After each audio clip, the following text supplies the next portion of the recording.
ಓಂ ಶ್ರೀ ಗುರುಭ್ಯೋ ನಮಃ. ಹರಿ ಓಂ. ಜ್ಞಾನಾನಂದಮಯಂ ದೇವಂ ನಿರ್ಮಲಸ್ಫಟಿಕಾಕೃತಿಂ ಆಧಾರಾಂ ಸರ್ವವಿದ್ಯಾನಾಂ ಹಯಗ್ರೀವಮುಪಾಸ್ಮಹೇ. ಶುಭಂ ಕರೋತಿ ಕಲ್ಯಾಣಂ ಆರೋಗ್ಯಂ ಧನಸಂಪದ ಶತ್ರುಬುದ್ಧಿ ವಿನಾಶಾಯ ದೀಪರ್ಜ್ಯೋತಿ ನಮೋಸ್ತುತೆ. ಓಂ ನಮೋ ಭಗವತೆ ವಾಸುದೇವಾಯ. ಓಂ ನಮೋ ನಾರಾಯಣಾಯ. ನಮಸ್ಕಾರ. Welcome to ನಕ್ಷತ್ರನಾಡಿ. 21ನೇ ತಾರೀಕು ಶನಿವಾರ, 105ನೇ ಬ್ಯಾಚ್, 105ನೇ ಕಾರ್ಯಾಗಾರ ಪ್ರಾರಂಭವಾಗ್ತಕ್ಕಂಥದ್ದು. ಆಸಕ್ತಿ ಇರೋರು ಜಾಯ್ನ್ ಆಗಿ. 15 ದಿವಸದ ಕ್ಲಾಸು ಬೆಳಿಗ್ಗೆ 11 ಗಂಟೆಗೆ ಒಂದಿರುತ್ತೆ, ಸಂಜೆ 7:30 ಒಂದಿರುತ್ತೆ. ಸಂಪೂರ್ಣವಾಗಿ ಜ್ಯೋತಿಷ್ಯ ಕಲೀರಿ, ಕುಟುಂಬ ಸಮೇತ ಕಲೀರಿ. ಕಾಲ್ ಮಾಡಿ. ಕೇವಲ ಸ್ವಲ್ಪ ದಿವಸ ಮಾತ್ರ ಬಾಕಿ ಇದೆ. ಆಸಕ್ತಿ ಇರ್ತಕ್ಕಂಥವರು ಆ ಕಡೆ ಈ ಕಡೆ ನೋಡಿದ್ರೆ ನಿರ್ಣಯ ಮಾಡಿ 2025 ಒಂದು ಹೊಸ ಕೊಡುಗೆ ಕೊಡೋಣ ಅಂತಂದರೆ ನಿಮ್ಮ ಜೀವನಕ್ಕೆ ಜ್ಯೋತಿಷ್ಯ ಕಲೀರಿ. ಹಾಗೆ 2020-25 ಮಂಗಳನ ಆಧಿಪತ್ಯ ಇರತಕ್ಕಂಥ ವರ್ಷ. ಯಾರು 3ನೇ ತಾರೀಕು, 12ನೇ ತಾರೀಕು, 21 ಮತ್ತು 30ನೇ ತಾರೀಕು 3 ಸೀರೀಸ್ ಅಂತ ಕರಿತೀವಿ ನಾವು. 3 ಸೀರೀಸ್ ಅಂತ ಕರಿತೀವಿ. ಈ 3 ಸೀರೀಸಲ್ಲಿ ಹುಟ್ಟಿರೋರಿಗೆ 2025 ಹೇಗಿರುತ್ತೆ ಅಂತ ನೋಡೋಣ. ಮೊದಲಿಗೆ ಈ 3ನೇ ತಾರೀಕು, 12ನೇ ತಾರೀಕು, 21ನೇ ತಾರೀಕು ಮತ್ತು 30ನೇ ತಾರೀಕು ಹುಟ್ಟಿರೋರು ಸ್ವಲ್ಪ ಹೆಚ್ಚಿಗೆ ಬುದ್ಧಿವಂತರು. ಹಾಗೆ ಅವರಲ್ಲಿ ಕೋಪ ಸ್ವಲ್ಪ ಜಾಸ್ತಿ ಇರತಕ್ಕಂಥದ್ದಿರುತ್ತೆ. ಮತ್ತೊಂದು ವಿಚಾರ, ಖರ್ಚು ಮಾಡೋದ್ರಲ್ಲಿ ಸ್ವಲ್ಪ ಜುಪಣರು. ಅಷ್ಟು ಈಸಿಯಾಗಿ ಖರ್ಚು ಮಾಡಲ್ಲ. ಎಲ್ಲಿ ಬೇಕೋ ಅಲ್ಲಿ ಅಷ್ಟು ಮಾತ್ರ ಎತ್ತೆತ್ತಿ ಕೊಡ್ತಕ್ಕಂಥ ನಂಬರ್ ಅಲ್ಲ ಅದು. ಯಾರಿಗೆ ಬೇಕಾಯೇ ನಾನಿದ್ದೀನಿ, ನಾನು ಮಾಡ್ತೀನಿ ಇಲ್ಲ, ಸುಮ್ಮನೆ ಸೈಲೆಂಟಾಗಿರ್ತಾರೆ. ಬೇಕಾದಾಗ ಮಾತ್ರ ತನಗೆ ತಾನು ಖರ್ಚು ಮಾಡ್ಕೊಳ್ತಕ್ಕಂಥದ್ದು ಹೆಚ್ಚು. 3, 12, 21 ಮತ್ತು 30ನೇ ತಾರೀಕು ಹುಟ್ಟಿರೋರಿಗೆ ಸ್ವಲ್ಪ ಈ ಗುಣಗಳು ಜಾಸ್ತಿ. ಹಾಗೆ ಜೀವನದಲ್ಲಿ ಬೆಳಿಬೇಕು ಅನ್ನೋ ಆಸಕ್ತಿ, ಅತ್ಯಂತ ಎತ್ತರದ ಒಂದು ಸಾಧನೆ ಅಥವಾ ಅತ್ಯಂತ ಎತ್ತರಕ್ಕೆ ಬೆಳಿಬೇಕು, ಒಳ್ಳೆಯ ಸ್ಥಾನ ಅಲಂಕರಿಸಬೇಕು ಅನ್ನೋದು ಭಾಳ ಅಭಿಲಾಷೆ ಇರ್ತಕ್ಕಂಥವ್ರು. ಹಾಗೆ 3ನೇ ತಾರೀಕಲ್ಲಿ 3ನೇ ಸೀರೀಸಲ್ಲಿ ಹುಟ್ಟಿರ್ತಕ್ಕಂಥವ್ರು ಸ್ವಲ್ಪ ದೊಡ್ಡವರ ಸ್ನೇಹ, ಅಂದರೆ ಹಣಕಾಸಿನಲ್ಲಿ ದೊಡ್ಡವರು ಇರ್ತಕ್ಕಂಥವ್ರು, ಹೆಸರು ಹಣಕಾಸಿನ ಕ್ಷೇತ್ರದಲ್ಲಿ ದೊಡ್ಡವರಾಗಿರ್ತಕ್ಕಂಥವ್ರು. ಅಂಥವ್ರನ್ನ ನೋಡಿ ನಾನು ಆ ಥರ ಆಗಬೇಕು ಅನ್ನೋ ಆಸೆ ಆಕಾಂಕ್ಷೆಗಳನ್ನ ಹೆಚ್ಚಾಗಿಟ್ಕೊಳ್ತಾರೆ. ಹಾಗೆ ಅವರ ಒಡನಾಟ ಕೂಡ ಅವ್ರ ಜೊತೆ ಜಾಸ್ತಿ ಮಾಡಬೇಕು, ಸಂಪರ್ಕ ಮಾಡಬೇಕು ಅನ್ನೋದು ಭಾಳ ಹೆಚ್ಚಾಗಿರ್ತಕ್ಕಂಥದ್ದು. ಮುಂಗೋಪ ಸ್ವಲ್ಪ ಜಾಸ್ತಿ. ಸೆಲೆಕ್ಟಿವ್ ಟಾಕರ್ಸ್ ಅಂತ ಕರಿತೀವಿ. ಎಲ್ಲರ ಜೊತೆನೂ ಮಾತಾಡೋದಿಲ್ಲ. ಸ್ವಲ್ಪ ದುಡ್ಡು ಕಾಸು ಅವ್ರ ಹತ್ರ ಏನಾದ್ರು ಇತ್ತು ಅಂತಂದರೆ ಅವ್ರ ಹತ್ರ ಮಾತಾಡ್ತಾರೆ, ಇಲ್ಲ ಸುಮ್ಮನೆ ಖಾಲಿ ಮಾತು ಮಾತಾಡಲ್ಲ. ಹಾಗೆ ಸ್ವಲ್ಪ ಗುರುವಿನ ತತ್ವ ಇರೋದ್ರಿಂದ ಸ್ವಲ್ಪ ಆಹಾರ, ಭೋಜನ ಪ್ರಿಯರು. ಸ್ವಲ್ಪ ಖಾರ, ಮಿರ್ಚಿ, ಬಜ್ಜಿ ಇಂಥವೆಲ್ಲ ಸ್ವಲ್ಪ ಆಹಾರ ಭಾಳ ಇಷ್ಟಪಡ್ತಾರೆ. ಹೆಚ್ಚು ಹಣ ಗಳಿಸಬೇಕು ಅನ್ನೋ ಆಸೆ ಜಾಸ್ತಿ ಇರುತ್ತೆ, ಆದರೆ ಉಳಿಸ್ಕೊಳ್ಳೋದು ಸ್ವಲ್ಪ ಕಷ್ಟ. ಉಳಿಕೆ ಅನ್ನೋದು ಈ 3 ಸೀರೀಸ್ ಅವ್ರಿಗೆ ಸ್ವಲ್ಪ ಕಷ್ಟ. ಉಳಿಸ್ಕೊಳ್ಬೇಕು, ಬ್ಯಾಂಕ್ ಬ್ಯಾಲೆನ್ಸ್ ಮಾಡ್ಕೋಬೇಕು, ತುಂಬ ಕಷ್ಟ. ಎಲ್ಲೋ ಏಟು ತಿಂದಾದ್ಮೇಲೆ ಸ್ವಲ್ಪ ಮಾಡ್ಬೋದೇ ಹೊರತು ಜನ್ಮದಲ್ಲಿಲ್ಲ, ಹುಟ್ಟಿನಲ್ಲಿ ಇಲ್ಲ. ಸ್ವಲ್ಪ ಸೇವಿಂಗ್ಸ್ ಅನ್ನೋದು ಮಾಡಿಕೊಳ್ಳೇಬೇಕು. ಯಾಕಂದರೆ ವಯಸ್ಸಾದ ಕಾಲಕ್ಕೆ ಸ್ವಲ್ಪ ಕಷ್ಟಪಡ್ತಕ್ಕಂಥ ಸಾಧ್ಯತೆ ಈ 3 ಸೀರೀಸ್ ಅವ್ರಿಗೆ ವಿಶೇಷವಾಗಿ ಹೆಚ್ಚಾಗಿ ಇರ್ತಕ್ಕಂಥದ್ದು. ಹಾಗೆ ಆದರ್ಶವಾದಿಗಳಾಗಿರ್ತಾರೆ, ಬೆಳಿಬೇಕು ಅಂತಿರುತ್ತೆ. ಹೆಚ್ಚು ಒಳ್ಳೆ ಫ್ಯಾಷನ್ನು, ಸ್ಟೈಲ್ ಮಾಡಿಕೊಂಡು ಜೀವನದಲ್ಲಿ ಚೆನ್ನಾಗಿರಬೇಕು ಅನ್ನೋ ಮನಸ್ಥಿತಿ ಇರ್ತಕ್ಕಂಥವ್ರು. ಆ ಮನಸ್ಥಿತಿ ಯಾವಾಗ ಸರೋಗುತ್ತೆ ಅಂದರೆ ಪರಿಸ್ಥಿತಿ ಚೆನ್ನಾಗಾದಾಗ ಅಷ್ಟೇ. 2025 ಮಂಗಳನ ಒಂದು ವರ್ಷ ಹೇಗಿರುತ್ತೆ ಈ 3 ಸೀರೀಸ್ ಅವ್ರಿಗೆ. 3ನೇ ತಾರೀಕು ಹುಟ್ಟಿರೋರು, 12ನೇ ತಾರೀಕು ಹುಟ್ಟಿರೋರು, 21ನೇ ತಾರೀಕು ಹುಟ್ಟಿರೋರು, 30ನೇ ತಾರೀಕು ಹುಟ್ಟಿರೋರು ವಿಶೇಷವಾಗಿ. ಮುಂದಿನ ವರ್ಷ ಸ್ವಲ್ಪ ಸೈಲೆಂಟ್ ವರ್ಷ ಅಂತ ಕರಿಬೋದು. ಸೈಲೆಂಟ್. ಸಾಕಷ್ಟು ಸ್ನೇಹಿತರಾಗಲಿ, ರಿಲೇಟಿವ್ ಆಗಲಿ ಸ್ವಲ್ಪ ನಿಮ್ಮ ಕಡೆಗೆ ತೊಂದರೆ ಕೊಡ್ತಕ್ಕಂಥ ವರ್ಷ ಆಗಿರುತ್ತೆ. ಕೆಲವು ಸ್ನೇಹಿತರನ್ನ ನೀವು ಕಳ್ಕೊತೀರ, ಕೆಲವು ರಿಲೇಟಿವ್ಸ್ನ ನೀವು ಕಳ್ಕೊತೀರಾ. ಹಾಗೆ ಗಲಾಟೆಯಿಂದ ಇರ್ಬೋದು, ದುಡ್ಡು ಕಾಸಿಂದ ಇರ್ಬೋದು, ಯಾವ್ದಾರು ಇರ್ಬೋದು, ಒಟ್ಟಿನಲ್ಲಿ ಕಳ್ಕೊಳ್ತಕ್ಕಂಥ ಒಂದು ವರ್ಷ ಆಗಿದೆ. ಹಾಗೆ ಸ್ವಲ್ಪ ಮೌನವಾಗಿರ್ತಕ್ಕಂಥ ವರ್ಷ ಆಗಿದೆ. ಹೆಚ್ಚು ಒಡನಾಟ ಇಲ್ಲ, ಹೆಚ್ಚು ವಿಚಾರಗಳಿಲ್ಲ, ಎಲ್ಲದರಲ್ಲೂ ಕೂಡ ಒಂದು ಸ್ವಲ್ಪ ತಟಸ್ಥ ಅಂತ ಹೇಳ್ತಕ್ಕಂಥ ವರ್ಷ. ಹೆಚ್ಚು ಗ್ರೋತ್ ಪ್ರಾಸ್ಪೆಕ್ಟು ಸ್ವಲ್ಪ ಹೆಚ್ಚಾಗಿ ಕಂಡು ಬರೋದಿಲ್ಲ 3 ಸೀರೀಸ್ ಅವ್ರಿಗೆ. ಕೆಲವು ತಿಂಗಳು ಅತ್ಯಂತ ಕಮ್ಮಿ ಹೋಗುತ್ತೆ, ಕೆಲವು ತಿಂಗಳು ಅತ್ಯಂತ ಹೆಚ್ಚಾಗಿ ಹೋಗುತ್ತೆ. ಜನವರಿ ತಿಂಗಳು ಹಾಗೆ ಅಕ್ಟೋಬರ್, ಜನವರಿ ಮತ್ತು ಅಕ್ಟೋಬರು ಅಷ್ಟು ಒಳ್ಳೆಯದಿಲ್ಲ. ಜನವರಿ ಮತ್ತು ಅಕ್ಟೋಬರ್ ಅಷ್ಟು ಒಳ್ಳೆಯದಿಲ್ಲ. ಹಾಗೆ ಅದ್ಭುತವಾಗಿರ್ತಕ್ಕಂಥ ತಿಂಗಳು ಫೆಬ್ರವರಿ ಮತ್ತು ಮಾರ್ಚು ತುಂಬ ಚೆನ್ನಾಗಿರುತ್ತೆ. ಫೆಬ್ರವರಿ ಮತ್ತು ಮಾರ್ಚು. ಹಾಗೆ ಏಪ್ರಿಲಲ್ಲಿ ಸ್ವಲ್ಪ ಮಾನಸಿಕ ಒತ್ತಡ ಸ್ವಲ್ಪ ಹೆಚ್ಚಾಗಿರುತ್ತೆ, ಹಣಕಾಸು ವಿಚಾರದಲ್ಲಿ ಸ್ವಲ್ಪ ತೊಂದರೆ ಇರುತ್ತೆ. ಮೇಯಲ್ಲಿ ಹೊಸ ಆವಿಷ್ಕಾರಗಳು, ಹೊಸ ಸಂಬಂಧಗಳು, ಹೊಸ ಆಪರ್ಚುನಿಟಿ ಅಂತ ಕರಿತೀವಿ, ಎಷ್ಟೊಂದು ಹೊಸ ವಿಚಾರಗಳನ್ನು ಮೇಯಲ್ಲಿ ನಿಮಗೆ ಕಂಡುಕೊಳ್ಬೋದು. ಹಾಗೆ ಜೂನಲ್ಲಿ ಸ್ವಲ್ಪ ಫೈಟ್ಸ್ ಜಾಸ್ತಿ ಇರ್ತಕ್ಕಂಥದ್ದು,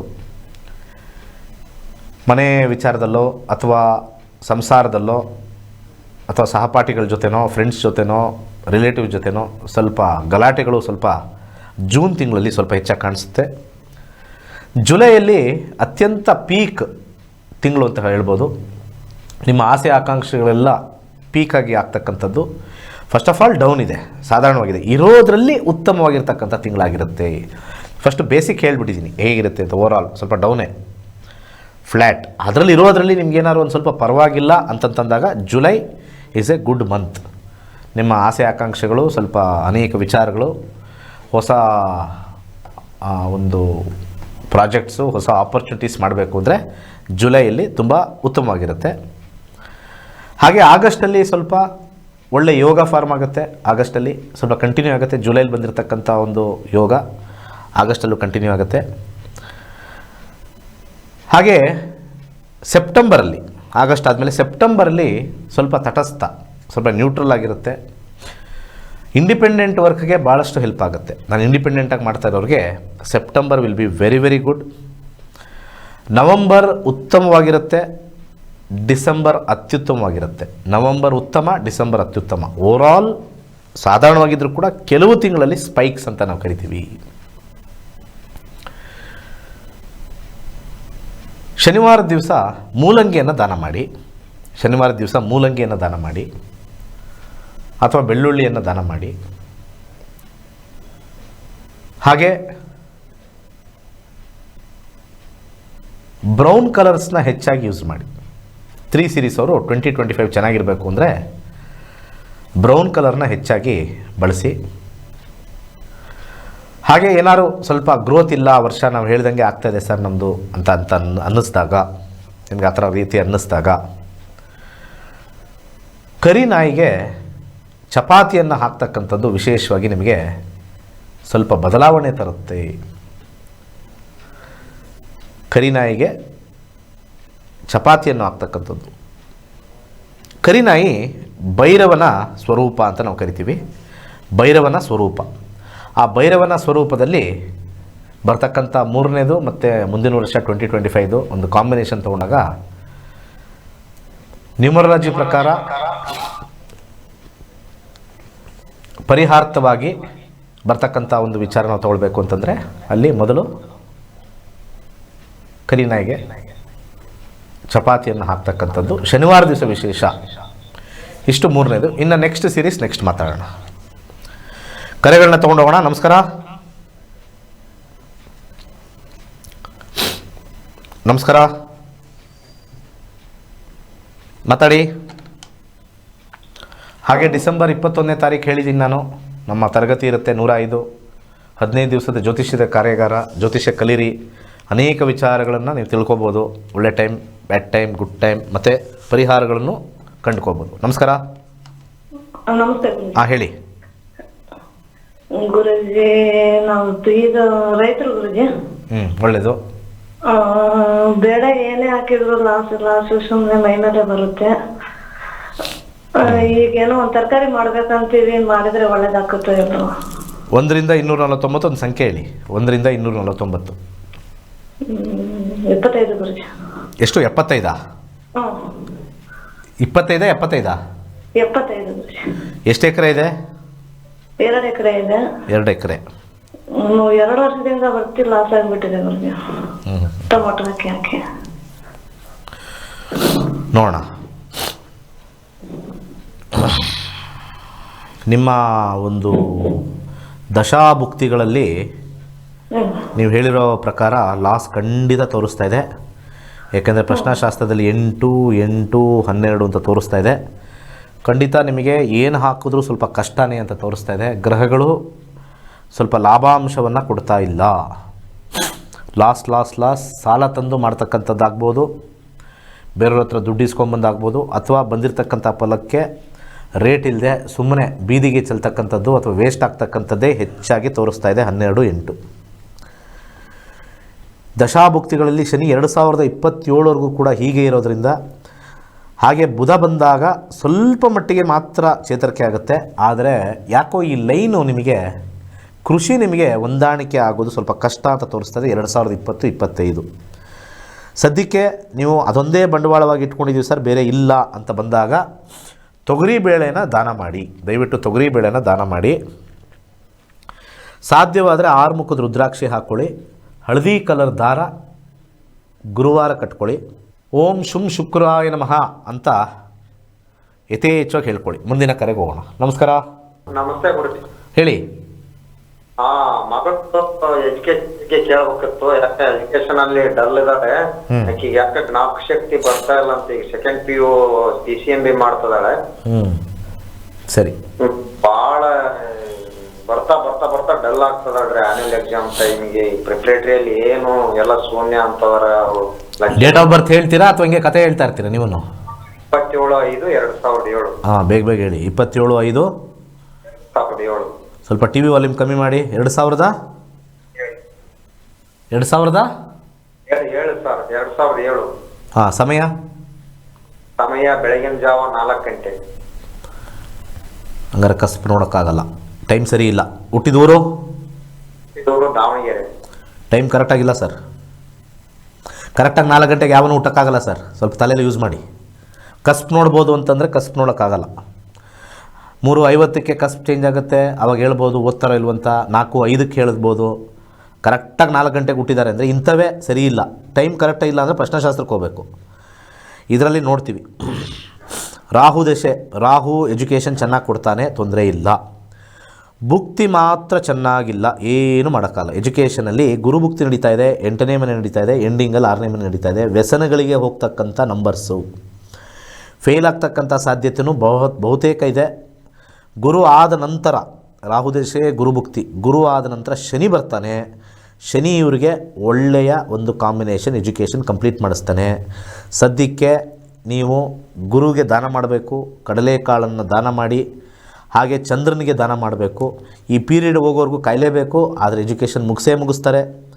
ಅದರಲ್ಲಿ ಯಾವುದೂ ಒಂದು ಸಂಶಯವಿಲ್ಲ. ರಾಹುದಶೆ ಮತ್ತು ಶನಿ ಗುರು 2025 ಸೆಪ್ಟೆಂಬರ್ವರೆಗೂ ಇರುತ್ತೆ. ಮುಂದಿನ ವರ್ಷ ಸೆಪ್ಟೆಂಬರ್ ಆದಮೇಲೆ ತುಂಬ ಚೆನ್ನಾಗಿದೆ. ಅಲ್ಲಿ ಕಾಯಲೇಬೇಕು. ನೆಕ್ಸ್ಟ್ ಬಂದಾಗ ದಶಾ ಚೆನ್ನಾಗಿದೆ, ಭುಕ್ತಿ ಚೆನ್ನಾಗಿದೆ. ಇಲ್ಲೇನಾಗಿದೆ? ದಶಾ ಚೆನ್ನಾಗಿದೆ, ಭುಕ್ತಿ ಚೆನ್ನಾಗಿಲ್ಲ. ಇದೇ ಜ್ಯೋತಿಷ್ಯದಲ್ಲಿ ಕಂಡುಹಿಡ್ಕೋಬೇಕಾಗಿರೋದು. ಎಲ್ಲಿವರೆಗೂ ಟೈಮ್ ಚೆನ್ನಾಗಿಲ್ಲ ಅಂತ ನಾವು ನೋಡಿಕೊಂಡ್ರೆ ನಮಗೆ ಧೈರ್ಯ ಬರುತ್ತೆ, ಸ್ಥೈರ್ಯ ಬರುತ್ತೆ. ಕಾಂಪೌಂಡ್ರ್ ಹತ್ರ ಹೋದರೆ ಅವರು ಈಸಿಯಾಗಿ ನಿಮಗೆ ಟೋಪಿ ಹಾಕೋಕ್ಕೆ ಲಗ್ನ ನೋಡ್ತಾರೆ. 4ನೇ ಮನೆಯಲ್ಲಿ ಶನಿ ಇದ್ದಾನೆ, ಶನಿ ಶಾಂತಿ ಮಾಡಿ ಸರೋಗುತ್ತೆ ಅಂತ ಹೇಳ್ತೀವಿ. ಆ್ಯಕ್ಚುಲಿ ಶನಿ ಬಂದ್ರೇ ಚೆನ್ನಾಗಾಗೋದು. ಅಲ್ಲಿವ್ರಿಗೆ ಕಾಯಬೇಕು.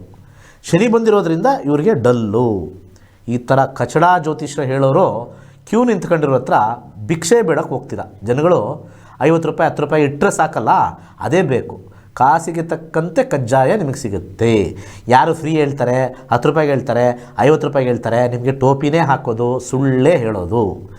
ಕರೆಕ್ಟಾಗಿರ್ತಕ್ಕಂಥ ಜ್ಯೋತಿಷ್ಯ ವಿಶ್ಲೇಷಣೆ ಮಾಡೋದೇ ಇಲ್ಲ. ಟೋಪಿ ಹಾಕ್ಸ್ಕೊಳ್ಳಿ, ಬರ್ಬಾದಾಗಿರ್ತಕ್ಕಂಥ ಯಾವುದೋ ದೋಷಗಳು ಹೇಳಿಸ್ಕೊಳ್ಳಿ, ತಲೆ ಕೆಡಿಸ್ಕೊಂಡು ಬಂದು ನಿಮ್ಮ ಸಂಸಾರನೂ ಹಾಳು ಮಾಡ್ಕೊಳ್ಳಿ. ಯಾಕೆಂದರೆ ತುಂಬ ಸಂಸಾರ ಹಾಳಾಗಿರೋದೇ ಇದರಿಂದ. ನಾನು ನೋಡಿದ್ದೀನಿ, ಭಾಳಷ್ಟು ಜನ ನೋಡಿದ್ದೀನಿ. ಇರೋ ಬರೋದೆಲ್ಲ ಅದು ಯಾರೆಲ್ಲ ಜ್ಯೋತಿಷ ಹತ್ರ ಹೇಳ್ತಾರೆ, ಇರೋ ಬರೋದೆಲ್ಲ ಜ್ಯೋತಿಷ ಹತ್ರ ಕೇಳ್ಕೊಂಬಂದು ಮನೆಯವ್ರಿಗೆ ಹೇಳೋದು. ಆ ಮನೆಯವರು ಆಲ್ರೆಡಿ ಟೆನ್ಷನಲ್ಲಿರ್ತಾರೆ, ಮತ್ತು ಮಕ್ಕಳು ಓದ್ತಾ ಇರಲ್ಲ. ಆಮೇಲೆ ಬಂದಿದ ತಕ್ಷಣ ಕಂಪ್ಲೇಂಟ್ ಹೇಳ್ತಾರೆ ಹೆಣ್ಮಕ್ಳು, ಮಗ ಸರಿಯಾಗಿ ಓದ್ತಾ ಇಲ್ಲ, ಮಗಳು ಸರಿಯಾಗಿ ಓದ್ತಾ ಇಲ್ಲ ಅಂತ. ಅದು ಏನು ಮಾಡೋದು, ಎಲ್ಲ ಟ್ಯೂಷನ್ ಫೀಸ್ ಕಳಿಸ್ತಾ ಅದು ಕಳಿಸ ಜ್ಯೋತಿಷ ಹತ್ರ ಹೋಗ್ಬಾ ಅಂತಂದರೆ ಅವ್ನು ಹಾಕ್ಕೊಂಡು ಸಖತ್ತಾಗಿ ಹೇಳಿರ್ತಾನೆ, ನಿಮ್ಗೆ ಆ ದೋಷ ಈ ದೋಷ ಅಂತ. ಅದ್ರ ಜೊತೆಗೆ ನಿಮಗೂ ಸರಿ ಇಲ್ವಂತ್ರಿ, ನಿಮಗೂ ಗಂಡಾಂತರ ಅಂತೆ, ನಿಮಗೂ ಕೆಲಸ ಕಳ್ಕತ್ತೀರಿ ಅಂತೆ. ಕರೆಕ್ಟಾಗಿ ಚೆನ್ನಾಗಿ ನೆಗೆಟಿವ್ ತುಂಬಿಸೋಕ್ಕೆ ಜ್ಯೋತಿಷ ಹತ್ರ ಹೋಗ್ಬನ್ನಿ. ಟೈಮ್ಗೆಲ್ಲ ಹೇಳಬೇಕು. ಟೈಮ್ ಚೆನ್ನಾಗಿಲ್ಲದೆ ಇರಬೇಕಾದ್ರೆ ಹೋದಾಗ ಟೈಮ್ ಇಲ್ಲಿವರೆಗೂ ಚೆನ್ನಾಗಿದೆ, ಚೆನ್ನಾಗಿಲ್ಲ, ಮುಂದೆ ಚೆನ್ನಾಗಿರುತ್ತೆ, ಚೆನ್ನಾಗಿರಲ್ಲ. That is what is astrology. ಈ ಮನೇಲಿರೋ ಹೆಣ್ಮಕ್ಳು ಟೋಪಿ ಹಾಕ್ಸ್ಕೊಂಬನ್ನಿ, ಹೋಗಿ ಟೋಪಿ ಹಾಕ್ಸ್ಕೊಂಬರೋಕ್ಕೆ ನೀವಿರೋದು. ಸಂಸಾರವನ್ನು ಹಾಳು ಮಾಡ್ಕೊಳ್ಳಿ. ಯಾಕಂದರೆ ಎಷ್ಟೋ ಸಂಸಾರಗಳು ಜ್ಯೋತಿಷದಿಂದ ಹಾಳಾಗಿದೆ ಅಂತ ಎಷ್ಟೋ ಜನ ಹೇಳ್ತಾರೆ. ಯಾಕಂದರೆ ಸುಮ್ಮನೆ ಕಮೆಂಟ್ಗಳು ಬರೋಲ್ಲ. ನಾನು ಜ್ಯೋತಿಷ ಹತ್ರ ಹೋದೆ, 3,000 ಕೊಟ್ಟೆ ಹಾಳಾದೆ, ಸುಳ್ಳು ಹೇಳ್ದ, 1,000 ಕೊಟ್ಟೆ, 10,000 ಕೊಟ್ಟೆ, 20,000 ಕೊಟ್ಟೆ. ಮಾಡ್ತಾನೆ ರೀ. ಯಾರೂ ಅಸ್ಟ್ರಾಲಜಿ ಕರೆಕ್ಟಾಗಿ ಕಲ್ತಿಲ್ಲ, ಸರ್ಟಿಫಿಕೇಟೇ ಇಲ್ಲ ಅವ್ರ ಹತ್ರ. ಎಲ್ಲಿ ಕಲ್ತಿದ್ದಾರೆ, ಯಾರ ಹತ್ರ ಕಲ್ತಿದ್ದಾರೆ, where is the certification? App ಇದೆಯಾ, ಕಾಂಬಿನೇಷನ್ ಇದೆಯಾ, ತೋರಿಸ್ಬೇಕು, ಓಪನಾಗಿ ತೋರಿಸ್ಬೇಕು. ಹಿಂಗಿದೆ ಹಿಂಗಿದೆ. ಒಬ್ಬರು ಪ್ರಶ್ನೆಶಾಸ್ತ್ರ ಹಾಕಿದ್ರು, ಏನು ಬೆಳೆ ಹಾಕಿದ್ರು ಬರಲ್ಲ, 27ವರೆಗೂ ಬರಲ್ಲ, ಅಷ್ಟೇ ಮುಗೀತು. That is what is the fate. ಪರಿಹಾರ ಕೊಡೋಂಗಿದ್ದಿದ್ರೆ ಎಲ್ಲ ಜ್ಯೋತಿಷಿಗಳು ಕೋಟ್ಯಾಧೀಶ್ವರಾಗಿರೋರು. ದೇವಸ್ಥಾನದಲ್ಲಿರ್ತಕ್ಕಂಥ ಅರ್ಚಕರೆಲ್ಲ ಎಲ್ಲ ಥರನೂ ಪೂಜೆ ಮಾಡಿ ಕೋಟ್ಯಾಧೀಶ್ವರಾಗಿರೋ, ಅವರೇ ಆಗಿಲ್ಲ ಇನ್ನು ಆಚೆ ಕಡೆ ಇರೋರು ಬೈಯೋರಲ್ಲಿ ಏನೂ ತಪ್ಪೇನಿಲ್ಲ. ನಾವು ಹೇಳ್ತಕ್ಕಂಥ ವಿಧಿವಿಧಾನಗಳಲ್ಲಿ ಹೇಳಬೇಕು. ಕರ್ಮನ ನಾವು ಮೀರೋಕ್ಕಾಗಲ್ಲ ಅಂತ ಫಸ್ಟ್ ಹೇಳಬೇಕು. ನನ್ನ ಕರ್ಮ ದೇವಸ್ಥಾನದ ಪೂಜೆ ಮಾಡೋದು, ನನ್ನ ಕರ್ಮಕ್ಕೆ ತಕ್ಕಂತೆ ಸಂಭಾವನೆ ಬರುತ್ತೆ, ನನ್ನ ಕರ್ಮಕ್ಕೆ ತಕ್ಕಂತೆ ನನಗೆ ಹಣ ಬರುತ್ತೆ. ಸೊ ನಿಮ್ಮ ಕರ್ಮದ ಅನುಸಾರವಾಗಿ ಮದುವೆಗಳು ಅಥವಾ ಬಿಸ್ನೆಸ್ಗಳು ಅಥವಾ ಮಕ್ಕಳು ಅಥವಾ ಮನೆ ಕಟ್ಟೋದು ಅಥವಾ ಓದದೇ ಇರೋದೆಲ್ಲ ನಿಮ್ಮ ಜಾತಕದ ಕರ್ಮಾನುಸಾರವಾಗಿ ನಾವು ನೋಡಿ ಹೇಳಬೇಕೇ ಹೊರತು ದೋಷ ಹೇಳಿ ಪೂಜೆ ಮಾಡಿದ ತಕ್ಷಣ ಹೋಗ್ಬಿಡುತ್ತೆ ಅಂತಂದರೆ ಇವ್ನಿಗೆ ಯಾಕೆ ಹೋಗಿಲ್ಲ? ಇನ್ನು 2 ವೀಲರಲ್ಲೇ ಓಡಾಡ್ತಾ ಇರ್ತಾನಲ್ಲ, ಒಂದು 4 ವೀಲರ್ ತಗೊಂಡಿರಲ್ವಲ್ಲ, ಇನ್ನು 2 ವೀಲರೇ ಓಡಾಡ್ತಾರೆ, ಇವನೊಂದು ಪೂಜೆ ಮಾಡಿಸಿ 4 ವೀಲರ್ ತಗೊಳ್ಳೋದು. ಅವ್ರ ಹಣೆ ಬರದಲ್ಲಿ ಯಾವ ಮುಖಾಂತರ ಆದರೂ ನಿಮಗೆ ದುಡ್ಡು ಬರುತ್ತೆ, ಹಣ ಬರುತ್ತೆ ಅಂತಂದರೆ ಬರೀ ಅವ್ರು ಮಾಡೋ ಕೆಲಸದಲ್ಲೇ ಅಲ್ಲ, ಅಲ್ಲಿ ಜಮೀನಿಂದ ದುಡ್ಡು ಬರ್ಬೋದು, ತಂದೆಯಿಂದ ದುಡ್ಡು ಬರ್ಬೋದು, ಹೆಂಡತಿಯಿಂದ ದುಡ್ಡು ಬರ್ಬೋದು, ಹೇಗೆ ಬೇಕಾದ್ರೂ ಬರುತ್ತೆ. ಸೊ ಕರ್ಮಫಲವನ್ನು ಸರಿಯಾಗಿ ತಿಳಿದು ಹೇಳ್ತಕ್ಕಂಥ ಜ್ಯೋತಿಷರನ್ನು ಮಾತ್ರ ಹುಡ್ಕೊಂಡೋಗಿ ಕಳ್ಳರನ್ನ ಹುಡ್ಕೊಂಡು ಹೋಗ್ಬೇಡಿ. ವೇಷ ಹಾಕ್ಕೊಂಡಿರೋರೆಲ್ಲ ಭಾಳ ಜ್ಞಾನಿಗಳು ಅಂದ್ಕೋಬೇಡಿ. ಅಯ್ಯೋ, ವೇಷ ಹಾಕ್ಕೊಂಡಿರೋರು ಯಾರೂ ಜ್ಞಾನಿಗಳಿಲ್ಲ. ಬರೀ ರಾಶಿ ಭವಿಷ್ಯ ಹೇಳ್ಕೊಂಡು ಕೂತಿದ್ದಾರೆ ವೇಷ ಹಾಕ್ಕೊಂಡಿರೋರಲ್ಲ. ರಾಶಿ ಭವಿಷ್ಯ is the one of the worst, the number one ಸುಳ್ಳು ಅಂದರೆ ರಾಶಿ ಭವಿಷ್ಯ. ರಾಶಿ ಭವಿಷ್ಯ ಅಷ್ಟು ಸುಳ್ಳು ಈ ಜಗತ್ತಲ್ಲಿ ಇನ್ನೊಂದಿಲ್ಲ. 12-13 ಕೋಟಿ ಜನ ಇಂಡಿಯಾದಲ್ಲಿದ್ದಾರೆ. ಎಲ್ಲ ರಾಶಿಯವ್ರಿಗೂ ಒಂದು ಹೇಳಿದ ತಕ್ಷಣ ನೀವು ನಂಬ್ತಿರಲ್ಲ, ಇವತ್ತು ರಾಶಿಗೆ ಇದಕ್ಕೆ ಪರಿಹಾರ ಮಾಡ್ಕೊಳ್ಳಿ ಅಂತ. ಬೆಳಿಗ್ಗೆ ಹೊತ್ತು ಟಿ ವಿ ನೋಡಿ ಹಾಳಾಗಿರೋರೇ ಜಾಸ್ತಿ ರಾಶಿ ಭವಿಷ್ಯದಿಂದ. ಮುಂದಿನ ಕರೆಗೆ ಹೋಗೋಣ. ನಮಸ್ಕಾರ. ನಮಸ್ಕಾರ. ಹೇಳಿ. ನಮಸ್ತೆ ಸರ್. ಹೇಳಿ. ಪ್ರಶ್ನಾಶಾಸ್ತ್ರ ಸರ್. 55. ಎಷ್ಟು? 55. ಏನು ವಿಚಾರ? ಸೈಟ್ ನಾವು ಹ್ಯಾಂಡಿಕ್ಯಾಪ್ ಸರ್, ನಾನು ಸೈಟ್ ಕೊಡ್ತೀವಿ ಅಂತ ಗೌರ್ಮೆಂಟ್ ಕಡೆಯಿಂದ ಇದಾಗಿದ್ರೆ ಓಕೆ, ಅದಿನ್ನೂ ಹಂಗೆ ಮುಂದೆ ತಳ್ಕೊಂತಾನೆ ಹೋಗ್ತಾ ಇರ್ತಾರೆ. ಈಗಾಗಲೇ 1 ವರ್ಷ ಆಯ್ತು. ನೋಡೋಣ. 10ನೇ ಕಸ್ಬ್ ನೋಡ್ತೀವಿ, ಅವ್ರು ಏನಾದ್ರು ನಿಮಗೆ ಕೊಡ್ತಾರಾ ಅಂತ ನೋಡೋಣ. ಸ್ವಲ್ಪ ಕಾಸು ಬಿಚ್ಚಬೇಕು ಅಂತ ತೋರಿಸ್ತಾ ಇದೆಯಲ್ಲ. ಹೌದಾ ಸರ್? ಹೌದು ಮೇಡಮ್. ಅದೇನು ಹೇಳಿಲ್ಲ ಸರ್. ಅದು ಹೇಳಲ್ಲ, ನೀವು ಕೇಳ್ಕೋಬೇಕು. ಅರ್ಥ ಆಯ್ತಾ? ನೀವು ಕೇಳ್ಕೋಬೇಕು. ಯಾಕಂದರೆ ಅವ್ರು ಏನಾರು ಮಾಡ್ಕೊಳ್ರಿ, ಎಲ್ಲ ಕಡೆ ಎಲ್ಲರ ಹತ್ರನೂ ಇಸ್ಕೊತಾರೆ. 10ನೇ ಕಸ್ಬು ಅಧಿಕಾರವನ್ನು ತೋರಿಸುತ್ತೆ. ಅಧಿಕಾರ ಅಂತ ತೋರಿಸ್ತೀವಿ. 10ನೇ ಕಸ್ಬು ಗೌರ್ಮೆಂಟ್ ಅಂತ ತೋರಿಸುತ್ತೆ. 10th deciding authority. ಅದರಲ್ಲಿ ಗುರು ಬಂದಿದೆ. ಗುರು 12 ಬಂದಿದೆ. 12 ಅಂದರೆ ಸ್ವಲ್ಪ ಅವ್ರ ಹತ್ರ ಫಸ್ಟು ಸ್ಟಾರ್ಟ್ ಬರಬೇಕು. ಆದರೂ ಬರೋ ಟೈಮಲ್ಲಿ 5, 8, 12 ಬಂದಿದೆ. ನಿಮಗೆ ದುಡ್ಡಿನ ಖರ್ಚು ಮಾಡಲೇಬೇಕು. ಅದು ಬಂದಾಗ ನಿಮ್ಗೆ ಏನು ಕೊಡಬೇಕೋ ಕೊಡ್ತೀವಿ ಅಂತ ನೀವು ಮಾಡಿ ನೋಡಿ, ನಿಮಗೆ ಫಸ್ಟ್ ಕಾಲ್ ಬರುತ್ತೆ. ಗ್ರಹಗಳು ಹೇಳ್ತಾ ಇರೋದು. ಯಾಕಂದರೆ ಗ್ರಹಗಳು ಕಲಿಯುಗದ ಜನಗಳನ್ನ ನೋಡಿಕೊಂಡು ಪ್ರಶ್ನೆ ಹೇಳ್ತವೆ. ಅರ್ಥ ಆಯ್ತಾ? ಕಲಿಯುಗದಲ್ಲಿ ಗ್ರಹಗಳು ಜನಗಳ ಸ್ವಭಾವದ ಮೇಲೆ ಪ್ರಶ್ನೆ ಹೇಳ್ತವೆ. ನಾವು ಅದನ್ನು ನೋಡಿಕೊಂಡು ನಿಮಗೆ ಸರಿಯಾಗಿರ್ತಕ್ಕಂಥ ದಾರಿ ಹಾಕಬೇಕು. ಹುಷಾರು. ಇದರಲ್ಲಿ ಮೋಸ ಹೋಗೋ ಚಾನ್ಸಸ್ಸು ಇರುತ್ತೆ. ನಿಮ್ಗೆ ಯಾರು ಬರ್ತಾರೆ, ಬಂದು ನಿಮಗೆ ಅಲ್ಲಿ ಈ ದುಡ್ಡು ಹಾಕಿ ನಾನು ಮಾಡಿಸ್ಕೊಡ್ತೀನಿ ಅಂತಲೂ ಬರುತ್ತೆ. ಎರಡನ್ನೂ ತೋರಿಸ್ತಾ ಇದೆ. ಹುಷಾರಾಗಿರಿ. Both it is showing both money loss as well as they ask money. ಎರಡರಲ್ಲೂ ಹೇಳಿದ್ದೀನಿ, ಹುಷಾರಾಗಿರಿ. 21ನೇ ತಾರೀಕು ನಮ್ಮ ಕ್ಲಾಸಸ್ ಇದೆ ಬೆಳಗ್ಗೆ 11 ಸಂಜೆ 7:30 ಜಾಯ್ನ್ ಆಗಿ ಒಳ್ಳೆಯದಾಗಲಿ. ಸರ್ವೇ ಜನ ಸುಖಿನೋ ಭವಂತು.